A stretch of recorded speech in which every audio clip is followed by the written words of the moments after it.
Hello guys, today we are going to unbox this multimeter, digital multimeter.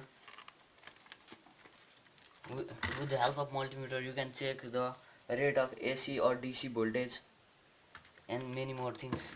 Okay, let's open this. Okay, I have already taken this cover out. Let's take it out.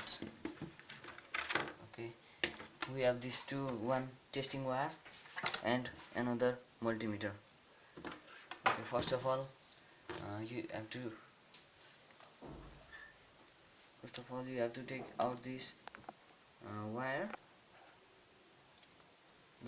यो वायरलाई निकाल्नुपर्छ.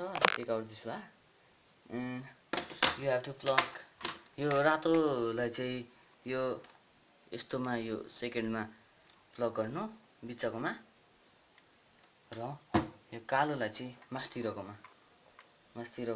यसरी plug गरिदिनुपर्छ र यो on हुन्छ. र यसमा हामीले यो मिटरलाई यता DC तिर लग्यौँ भने DC करेन्ट नाप्छ, यता AC तिर गऱ्यौँ भने AC करेन्ट लाग्छ. AC current is high dangerous, so we will try this at DC current. First of all ल एउटा केही कुरामा ट्राई गरौँ. जस्तो यो 9 भोल्ट ब्याट्री छ, यसको अहिले कति चार्ज रहेछ भनेर टेस्ट गरौँ. ल यहाँ देख्न सक्नुहुन्छ रेड वायर फर पोजिटिभ, रातो तार चाहिँ पोजिटिभतिर र कालो नेगेटिभतिर. यहाँ देख्न सकिन्छ 7-8 भोल्ट. यदि तपाईँहरूलाई अब पोइन्टमा कति पोइन्ट पनि उता रहेछ, यदि तपाईँहरूलाई यहाँदेखि उताको कति भोल्टसम्म मेजरमेन्ट गर्छ पोइन्टमा देखाउनु पर्ने छ भने यो 20 वा 200 तिर लग्न सक्नुहुन्छ. हामी यस 20 बाट ट्राई गरी हेरौँ त.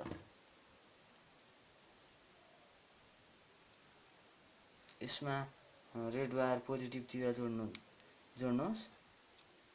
यसरी मैले यहाँ औँलाले समातेको छु र ब्ल्याक वायर नेगेटिभतिर.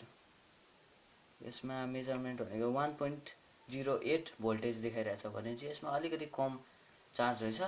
पनि जे भने यो मल्टिमिटरले चाहिँ सही काम गरिरहेछ.